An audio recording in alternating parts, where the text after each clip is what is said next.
So this movement we're going to be going through our pigeon pose, but we're going to be adding in a foot lift as well. So we're going to try and get a bit more internal rotation on the back foot whilst in the pigeon pose position.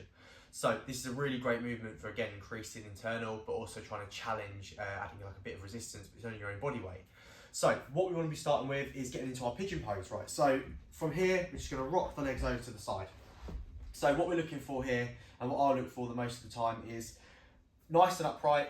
We want like a 90-degree angle on this leg, 90-degree angle on this leg. We don't want to be closed off like this or too wide open. So just find that position through there. We're then going to try and sit as tall as possible. Now you can sit backwards, get a bit more comfortable with it, but I'd aim to try and get chest up nice and proud through here. From this position in here, one hand is on the floor behind me, just here, just giving me a little bit of support. All I'm going to do from this position is this knee is going to stay on the floor. I'm going to try and drive my foot up as high as I can and then bring it back down. Driving up as high as I can and then bring it back down. And we're just going to go through that movement as best we can.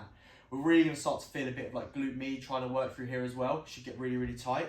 You're not going to have a great deal of movement, as mine is absolutely terrible on this side, but we're going to try and increase that control as best we can.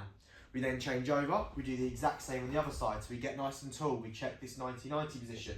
Hand is here for a bit of support. I'm going to try and stay upright, keep this knee in the floor and raise foot up and back down. Raise foot up and back down. Even more limited on this side, so I need to get quite a bit of work done on this. And I'm trying not to move myself over, which I am doing. I'm going to try and keep myself stable. From there, drive up, back down.